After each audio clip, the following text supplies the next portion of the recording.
में कहा, भारत दुनियारी समस्यावां सुलझाड़ो बन गयो है केंद्र।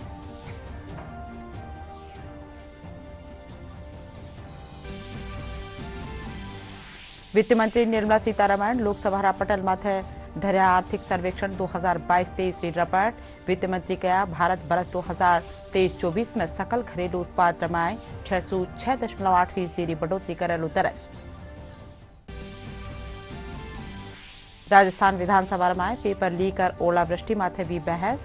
भाजपा विधायक रामलाल शर्मा कानून व्यवस्था पेपर लीक और ओलावृष्टि माथे राज्य सरकार माळे साध्या निशाणो।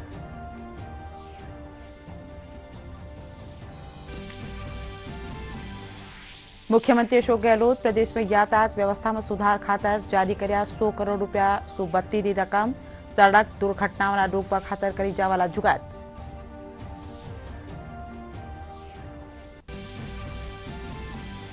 और मौसम महकमा मुजब आवाला 2 दिना ताणी छायो रहेला घणो कोहरो।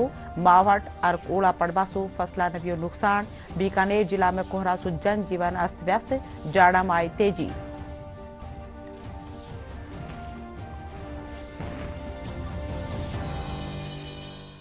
खबरा में आपरो घणो घणो स्वागत। खबरा विगतवार। संसद रो बजट सत्र आज सु शुरू हो गयो है। दोनों सदन की संयुक्त बैठक रमाए राष्ट्रपति द्रौपदी मुर्मू अभिभाषण भी दीना। वे कहा कि भारत दुनियारी समस्यावां रो सुलझाड़ो करवाड़ो देश बन गयो है। देश रमाए भ्रष्टाचार के खिलाफ सामाजिक चेतना बढ़ी है।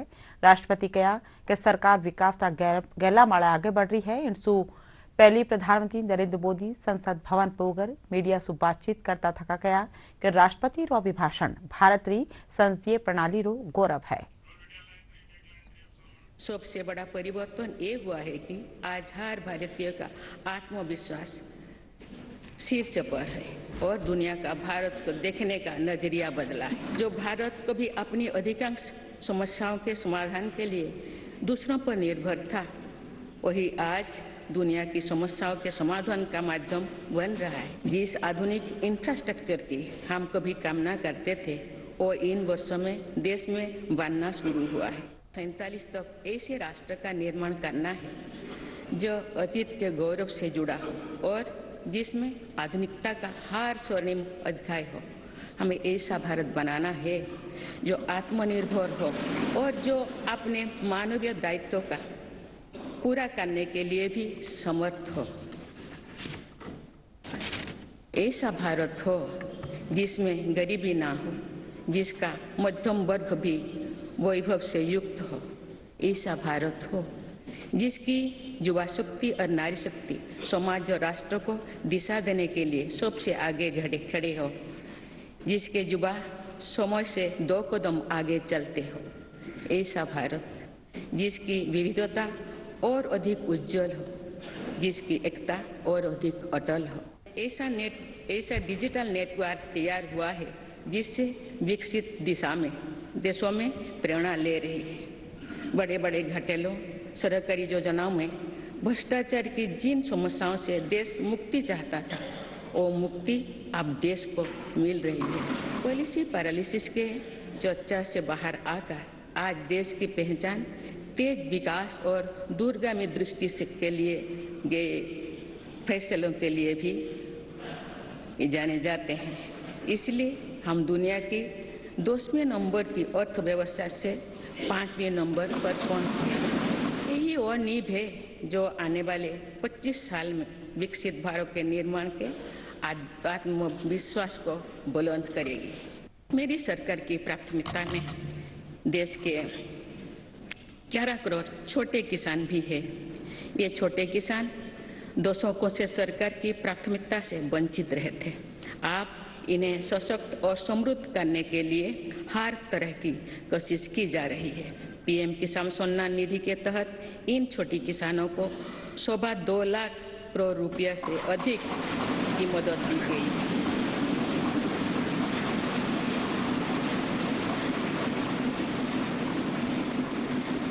खास बात यह है कि इन लाभार्थियों में लगभग 3 करोड़ लाभार्थी महिलाएं हैं।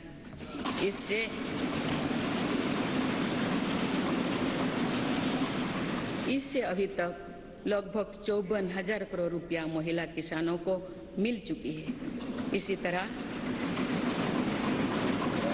तरह छोटे किसानों के लिए फसल बीमा, सोयल हेल्थ कार्ड, किसान क्रेडिट कार्ड, केसीसी की कवरेज बढ़ाने के साथ ही हमारी सरकार ने पहली बार पशुपालकों और मछुआरों को भी किसान क्रेडिट कार्ड की सुविधा से जोड़ा है। किसानों के सामर्थ्य को बढ़ाने के लिए एफपीओ यानी फार्मर प्रोड्यूसर ऑर्गेनाइजेशंस की स्थापना से लेकर फसलों के एमएसपी में वृद्धि करते हुए मेरी सरकार छोटे किसानों के साथ मजबूती से खड़ी। मेरी सरकार ने देश हित को सदैव सर्वोपरि रखा। नीति रणनीति में संपूर्ण परिवर्तन की इच्छा शक्ति दिखाई। सर्जिकल स्ट्राइक से लेकर आतंकवाद पर कठोर प्रहार तक, एलओसी से लेकर एलएसी तक, हर दुस्साहस के कड़े जवाब तक, आर्टिकल 370 को हटाने से लेकर 3 तलाक तक मेरी सरकार की पहचान एक निर्णायक सरकार की रही है। जीएसटी से पारदर्शिता के साथ साथ करदाताओं की गरिमा भी सुनिश्चित हो रही है। जनधन, आधार, मोबाइल से कुछ फर्ज लाभार्थियों को हटाने से लेकर one nation one ration card तक एक बहुत बड़ा स्थायी सुधार हमने किया। डीबीटी के रूप में, डिजिटल इंडिया के रूप में एक स्थायी और पारदर्शी व्यवस्था देश ने तैयार की है। आज 300 से ज्यादा योजनाओं का पैसा सीधे लाभार्थियों के बैंक खाते तक पहुंच रहा है। अब तो पूरी पारदर्शिता से 27 लाख करोड़ रुपए से ज्यादा की रकम करोड़ों लोगों तक पहुंचाई गई है। वर्ल्ड बैंक की रिपोर्ट कहती है कि ऐसा योजना और ऐसी व्यवस्थाओं के कारण ही कोरोना काल में भारत करोड़ों लोगों को गरीबी रेखा से नीचे जाने से बचा पाया है। गत 6-7 दशक से जो परंपराएं विकसित हुई हैं, उन परंपराओं में देखा गया है कि अगर कोई भी नया सांसद जब पहली बार सदन में बोलने के लिए खड़ा होता है तो किसी भी दल का क्यों न हो, जो पहली बार बोलता है तो पूरा सदन उनको सम्मानित करता है, उनका आत्मविश्वास बढ़े उस प्रकार से एक सानुकूल वातावरण तैयार करता है। एक उज्जवल और उत्तम परंपरा है। आज राष्ट्रपति जी का उद्बोधन भी पहला उद्बोधन है। सभी सांसदों की तरफ से उमंग, उत्साह और ऊर्जा से भरा हुआ आज का ये पल हो, ये हम सबका दायित्व है। मुझे विश्वास है हम सभी सांसद इस कसौटी पर खरे उतरेंगे। हमारी देश की वित्त मंत्री भी महिला हैं। वे कल और एक बजट लेकर के देश के सामने आ रही है। आज के वैश्विक परिस्थिति में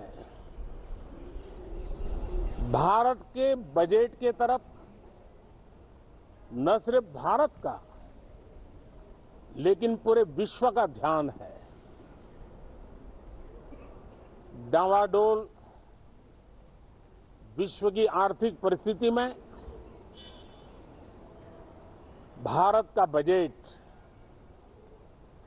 भारत के सामान्य मानवी की आशा आकांक्षाओं को तो पूरा करने का प्रयास करेगा ही, लेकिन विश्व जो आशा की किरण देख रहा है उसे वो और अधिक प्रकाशमान नजर आए।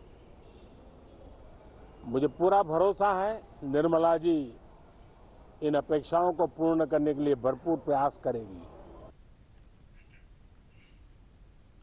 वित्त मंत्री निर्मला सीतारमण आज आर्थिक सर्वेक्षण 2022-23 रपट लोकसभा पटलवाड़ा धर्या। इन मौके पर कहा कि भारतीय अर्थव्यवस्था सगला क्षेत्र में सुधार वेरियो है। महामारी सु पहलियाला विकास रा गेला माळे अर्थव्यवस्था फेरू आगे बढ़ रही है। कई भांति जुगत कर पासु अप्रैल सु नवंबर 2022 री बगत में प्रत्यक्ष कर संग्रह में उछाल आयो है। वित्त मंत्री आज जताया कि भारत बरस 2023-24 में सकल घरेलू उत्पाद में 6.8% बढ़ोतरी दर्ज करेलो। आर्थिक सर्वेक्षण एक वार्षिक रिपोर्ट है जो अर्थव्यवस्था के विभिन्न क्षेत्रों की स्थिति को रेखांकित करती है और विकास को गति देने के लिए किए जाने वाले सुधारों का सुझाव देती है। संसद में वित्त मंत्री निर्मला सीतारमण ने आर्थिक सर्वेक्षण पेश किया। आर्थिक सर्वेक्षण अगले वित्त वर्ष के लिए सकल घरेलू उत्पाद यानी जीडीपी को प्रोजेक्ट करता है और इसमें भारत की आर्थिक स्थिति में महत्वपूर्ण अंतर्दृष्टि शामिल है। आर्थिक रफ्तार के तेज होने के प्रमाण के तौर पर देखा जा सकता है। ध्यान रहे कि कोविड चुनौतियों और अंतर्राष्ट्रीय आर्थिक सुस्ती के बीच भारत लगातार आर्थिक विकास की गति की ओर लौट रहा है। भाजपा विधायक रामलाल शर्मा कहा है कि प्रदेश में कानून व्यवस्था बिगड़बार कारण अपराधियों का हौसला बुलंद है और आए दिन अपराध में बढ़ोतरी बहती जा रही है। वे कहा कि सदन में इन मुद्दा माथे भारतीय जनता पार्टी सत्ता पक्ष ने घेरेली और मजबूती से इन मुद्दा ने उठाया जावला। हमने इस विधानसभा के अंदर पेपर लीक के मुद्दे को अभी तक हमने जिंदा रख रखा है। सरकार का स्पष्ट रुख जब तक नहीं आ सकेगा तब तक इस मुद्दे के ऊपर भी हम संघर्ष करेंगे। डॉक्टर चुनीलाल मीणा लगातार आज 8वें दिन धरने के ऊपर है। कल और परसों हमने खराबे को लेकर सरकार को घेरने की पूरी कोशिश की है। आज हमें कानून व्यवस्था को लेकर सरकार को सदन के अंदर घेरेंगे। बिगड़ती हुई कानून व्यवस्था और कानून व्यवस्था के अंदर भी सीधा सीधा मेरा आरोप है, जो नकारा निकम्मे लोग हैं पैसे के दम पर पदस्थापन करवा रहे हैं विधायकों की अनुशंसा करा के। सरकार योग्यता के आधार के ऊपर फील्ड पोस्टिंग देती तो मेरे ख्याल से ये कानून व्यवस्था इतनी नहीं बिगड़ती, लेकिन निकम्मे और नकारे लोगों को पैसे के दम के ऊपर विधायकों की अनुशंसा के आधार के ऊपर पदस्थापन करा रही है, उसी से ये कानून व्यवस्था बिगड़ रही है। राजस्थान विधानसभा के अंदर इतिहास में ये पहली घटना है कि 81 इस्तीफे आने के बावजूद भी ये कहा जाए कि इस्तीफे दबाव में दिए गए हैं। लेकिन स्पीकर साहब को कम से कम इतना तय करना चाहिए कि आपके पास व्यक्तिगत उपस्थिति के आधार पर इस्तीफे आए हैं तो आपको स्वीकार करना चाहिए। जब आदमी खुद विधायक आपको ज़्यादा से ज़्यादा एफएसएल से आप जांच ये करा लो कि हस्ताक्षर ओरिजिनल है या नहीं है, लेकिन इस्तीफे तो व्यक्तिगत उपस्थिति के आधार पर दिए हैं, तो व्यक्तिगत उपस्थिति के आधार पर दिए तो स्पीकर को इस्तीफे स्वीकार करने चाहिए। दूजी कानी सत्ता पक्ष कानी सु खाद्य मंत्री प्रताप सिंह खाचरियावास कहा कि पेपर लीक मामला में सरकार सक्रिय है और पेपर माफिया ने पकड़ने का काम कर रही है। हाई कोर्ट में हो जाते हैं, केंद्र के एग्जामों में हो जाते हैं, राज्य के एग्जाम होते हैं, लेकिन आपकी नीयत कैसी है? हमारी नीयत साफ है, अच्छी। हम चाहते हैं बच्चों के भविष्य के साथ धोखा नहीं होना चाहिए। जो डिजर्व करता है उस बच्चे का सिलेक्शन होना चाहिए, और डिजर्व बच्चे का सिलेक्शन तब होगा जब ये पेपर माफिया पकड़े जाएंगे, गिरफ्तारियां होगी। पेपर लीक होने पर हम पकड़ते हैं, उनको गिरफ्तार करते हैं, क्योंकि जिससे अच्छे बच्चों का सिलेक्शन हो, गलत बच्चों का सिलेक्शन नहीं हो। तो हमारी सोच स्पष्ट है कि कैसे भी किसी भी कीमत पर गलत लोग जो माफिया के जरिए गलत काम करते हैं, पेपर लीक करते हैं, उनके खिलाफ कार्रवाई होनी चाहिए, वो हम कर रहे हैं। देखिए, जहां तक सरकार का सवाल है, खुद मुख्यमंत्री कह चुके, मैं आपसे फिर कह रहा हूं, किसानों को लेकर तो पूरी सरकार किसानों के साथ खड़ी है। कोई दिक्कत नहीं आने देंगे किसानों को। हम तो वैसे भी 1000 रुपए पर महीने किसान के खाते में डालते हैं, 12,000 रुपए साल के हर किसान को राजस्थान में देते हैं। 8 लाख किसानों के तो जीरो बिल आता है। तो राजस्थान की जो योजनाएं हैं वो इतनी स्पेशल है कि किसान का जितना सम्मान यहाँ होता है, जहाँ पे हमने 15,000 करोड़ से ज्यादा के कर्जे माफ कर दिए 22-25 लाख किसानों के। प्रदेश में सड़क माळे बढ़ता यातायात दबाव और सड़क दुर्घटनाओं माळे लगाम लगावा खातर प्रदेश में इंटीग्रेटेड ट्रैफिक मैनेजमेंट सिस्टम ने मजबूत करी जा रही है। मुख्यमंत्री अशोक गहलोत इन खातर 100 करोड़ रुपया सु 32 माली सहायता री मंजूरी देना है। इन सु राजमार्गा और मुख्य सड़क माळे ट्रैफिक नियमों पालन करवाबा में सहायता मिलेला, साथ ही सड़क दुर्घटना माळे भी लगाम लगाई जा सकेला।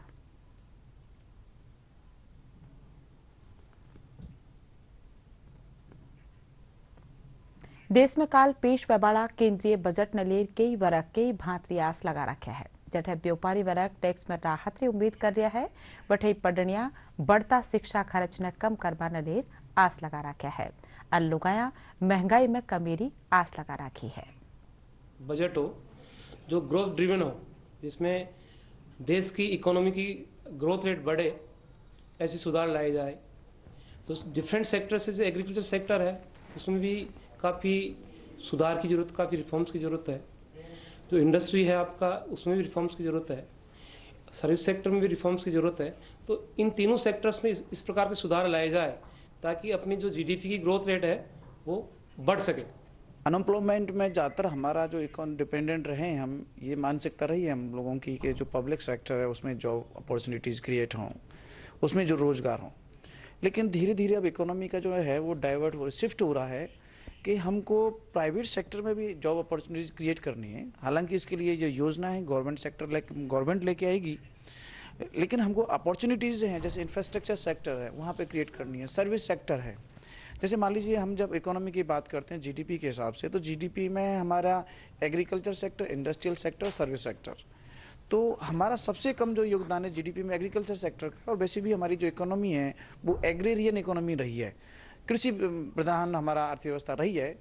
और जिसमें अभी भी हमारा जो एम्प्लॉयमेंट जनरेशन है, जो रोजगार की जो मात्रा है, लगभग 50% के आसपास सब एग्रीकल्चर सेक्टर पर डिपेंडेंट हैं। लेकिन जो हमारे अदर सेक्टर है, इंडस्ट्रियल सेक्टर और सर्विस सेक्टर, जिसमें सर्विस सेक्टर जो जीडीपी में बहुत ही ज़्यादा मात्रा, मोर देन 55% जीडीपी को कंट्रीब्यूट कर रहा है, लेकिन एम्प्लॉयमेंट जनरेशन में उसका कंट्रीब्यूशन ज़्यादा नहीं है, उसका क्या नाम है, जो टैक्सेशन में भी इतना नहीं है। तो ये जो है इम्बैलेंस जो है, जो कंट्रीब्यूशन है वो एम्प्लॉयमेंट जनरेशन में भी कमेंसुरेट होना चाहिए, आनुपातिक रूप से होना चाहिए। जब आप जीडीपी में इतना कंट्रीब्यूशन है तो वो सर्विस सेक्टर का एम्प्लॉयमेंट में भी होना चाहिए। अदरवाइज जो ये ग्रोथ है ये सस्टेन नहीं हो पाएगी ये ग्रोथ। कल जो बजट आ रहा है उसके लिए हम कहना चाहते हैं जो गैस सिलेंडर काफ़ी महंगा हो रहा है वो सस्ता हो, और खाने पीने के सामान जो रसोई में उपयोग आते हैं वो भी थोड़े सस्ते हों। स्टूडेंट्स होने के नाते हमारा बहुत सारे ऐसी चीज़ें होती है जो हम नई चीज़, जैसे बुक्स होती है, बहुत सी चीज़ें लेनी पड़ती है, और जो कोचिंग का जो है वो भी बहुत एक्सपेंसिव होती है, तो हम लोग नहीं कर पाते हैं कभी कभार। तो वो थोड़ा उसमें थोड़े छूट दे कोचिंग के लिए जो कुछ करना चाहते हैं देश के लिए। कि बजट में हम लोगों के लिए थोड़ा सा टैक्स में सुविधा मिले। टैक्स में सुविधा मिलेगी तो आम आदमी को, पहले भी वो बेचारा महंगाई में दब रहा है, अब और ना दबे। इसलिए मैं सरकार से यही अपेक्षा करूंगा कि जितना हो सके हमारे को टैक्सों में सुविधा देवे। जीएसटी थोड़ी सी ज़्यादा है ग्लास में, हार्डबोर्ड पे, तो उसका थोड़ा सा रियायत हो जाए तो हम सबको उसमें फ़ायदा मिलेगा। Association of health care provider री 10वीं ग्लोबल कार्यशाला वाली 10 से 11 फरवरी ने जयपुर रमाए राखी जावला। इन रमाए देश भर राखी न्यारा न्यारा खेतरा से जुड़ा हस्ती शामिल वेला। संस्थारा महानिदेशक डॉक्टर गिरधर ज्ञानी बताया कि कार्यशाला रमाए स्वास्थ्य केयर सेवा में खातर एकीकृत मॉडल, सर्वोत्तम सेवा तकनीकी ज्ञान रा समन्वय सु स्वास्थ्य प्रणाली ने लचीलो बनावा जेड़ा मुद्दा माथे बातचीत करी जावला। टेक्नोलॉजी को मिलाते हुए हम कैसे क्वालिटी हेल्थ केयर प्रोवाइड करेंगे। देखिए, आज अगर मैं कहूँ आज़ादी के बाद 15 साल हमारी एवरेज लेंथ ऑफ जो हमारी लाइफ एक्सपेक्टेंसी बढ़ी है, 55 साल हुआ करती थी और आज जो है 70 साल हो गई है। ये किसके लिए हुई है? ये हमारी हेल्थ केयर सर्विसेज की जो गुणवत्ता है और यूज़ ऑफ टेक्नोलॉजी है, उसकी वजह से ये हुआ है सब कुछ। अब जब हम टेक्नोलॉजी यूज़ करते हैं तो obviously there is some expenses. तो मैं कई बार लोगों को कहता हूँ कि भाई क्वालिटी हेल्थ केयर, जिसकी वजह से जो हम बीमारियां दूर, will cost something. Paper leak मामला में सीबीआई जांच की मांग लगे भाजपा सांसद किरोड़ीलाल मीणा रो धरनो आज 8वें दिन भी जारी रहो। आज धरनारी जगह माथे भाजपा प्रदेश अध्यक्ष डॉक्टर सतीश पूनिया भी पूग्या। इंडा साथ ही अठे बेरोजगार संगठना नौजवान भी डॉक्टर किरोड़ीलाल मीणा रा समर्थन में नारेबाजी कर्या।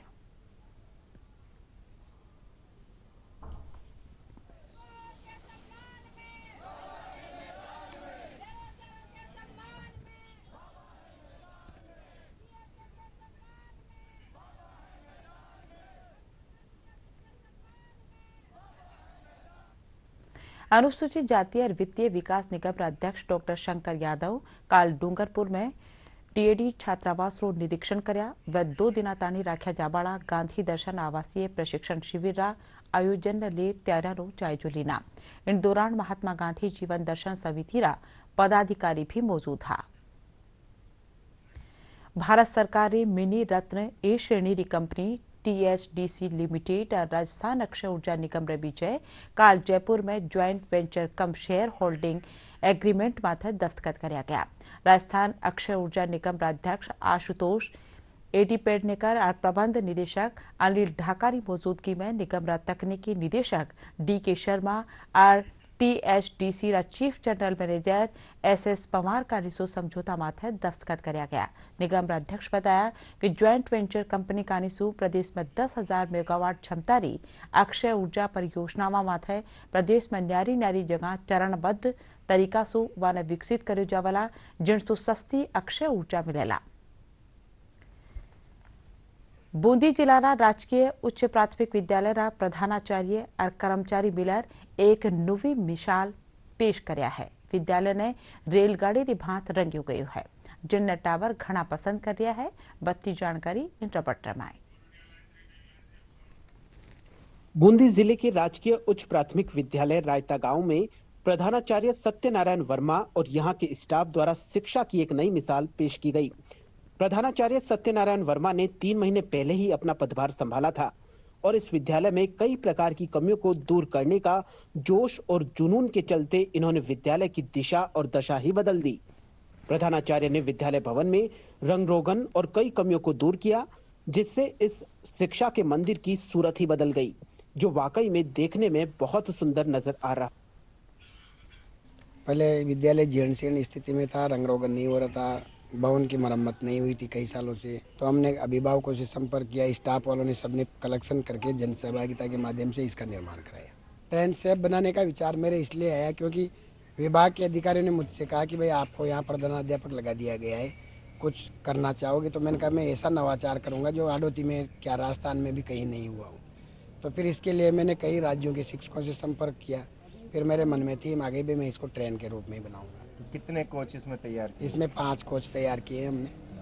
अन्नपूर्णा कोच है पहला, दूसरा हिमालय कोच है, तीसरा है जो अरावली कोच है, चौथा विंध्याचल कोच है और 5वां स्वामी विवेकानंद जी के नाम से हमने बच्चों के आदर्श के रूप में उस कोच का नाम दिया गया।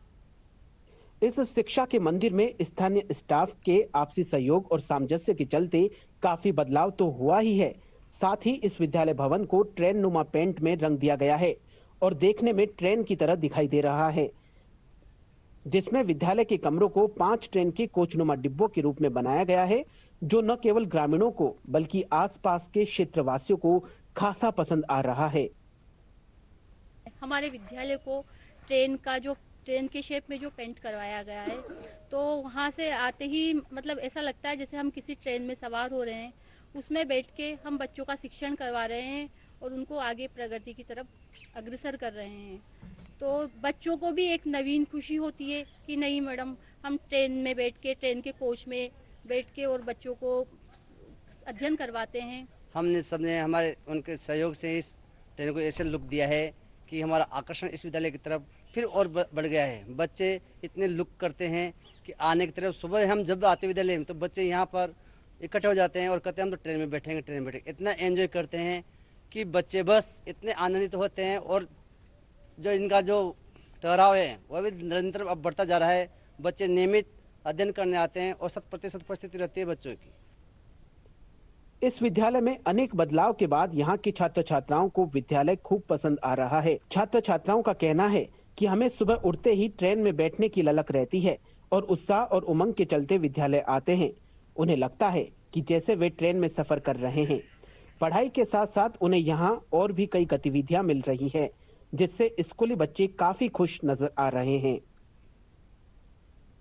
जो स्कूलें होती हैं वैसी थी, परंतु हमारे सर आए जिन्होंने ये स्कूल एक ट्रेन की तरह बना दी है और हमारी स्कूल में प्राइवेट स्कूल से भी अच्छी पढ़ाई होती है और यहाँ हमको खेलने के लिए सामग्री भी दी जाती है। पहले हमारा विद्यालय जैसे और विद्यालयों के जैसा था, अभी हमें लगता है कि हमारे सर जब यहाँ आए तो उन्होंने इसको ट्रेन बना दिया और हमें ऐसा लगता है यहाँ पे आने पर कि यहाँ ये हम सचमुच में ट्रेन में सफर कर। शिक्षा के इस मंदिर में विद्यार्थियों की संख्या की बात की जाए तो यहाँ 105 से अधिक विद्यार्थी है और इसके बदलाव को देखते हुए आसपास के लोगों की इच्छा है कि उनके बच्चे भी इस विद्यालय में आकर अध्ययन करें। बूंदी से दूरदर्शन संवाददाता भवानी सिंह हाडा की रिपोर्ट। बीकानेर जिला रमाय शीतलहर और घना कोरासू जनजीवन अस्त व्यस्त રહ્યું है। जिला रमाय સીળી ભાળ ચાલવા સાથે કોરાને કારણ યાતાયાત માટે ઘણો અસર પડ્યો है। વઠીને પાલો પડવાસુ કાસકાલ चिंता में है।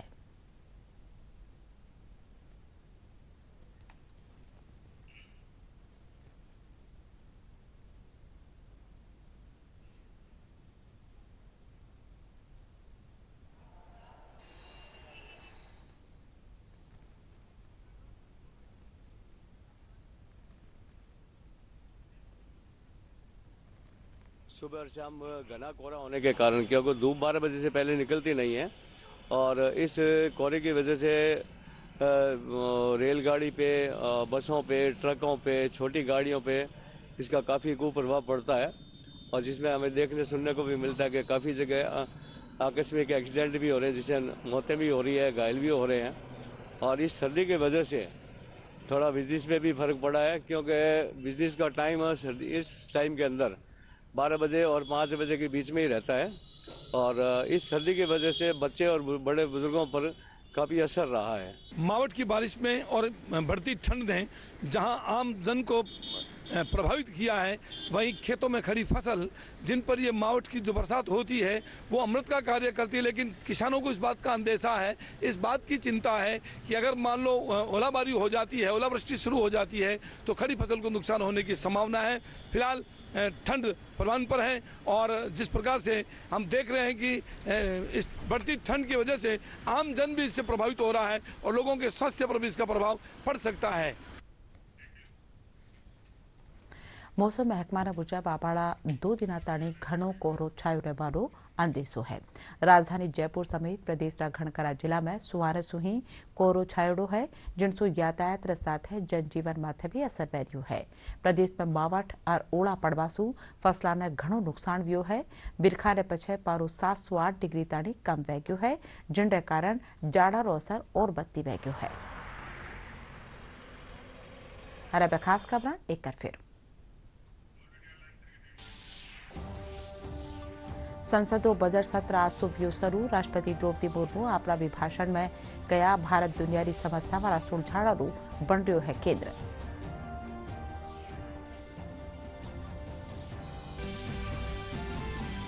वित्त मंत्री निर्मला सीतारमण लोकसभा पटल माथे धर्या आर्थिक सर्वेक्षण 2022-23 की रिपोर्ट। वित्त मंत्री कहा, भारत वर्ष 2023-24 में सकल घरेलू उत्पाद में 606.8% की बढ़ोतरी करेलू दर्ज। राजस्थान विधानसभा में पेपर लीक और ओलावृष्टि माथे भी बहस। भाजपा विधायक रामलाल शर्मा कानून व्यवस्था, पेपर लीक और ओलावृष्टि माथे राज्य सरकार माथे साध्या निशाणों।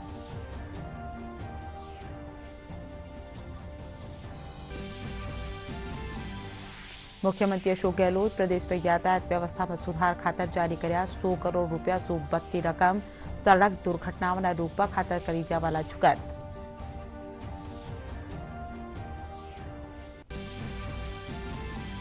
और मौसम महकमा मुजब आवाड़ा 2 दिना ताणी छायो रहेला घणो कोहरो, मावठ गोला पड़वासू फसला ने व्यो नुकसान। बीकानेर जिला में कोहरासू जनजीवन अस्त व्यस्त, जाड़ा में आई तेजी।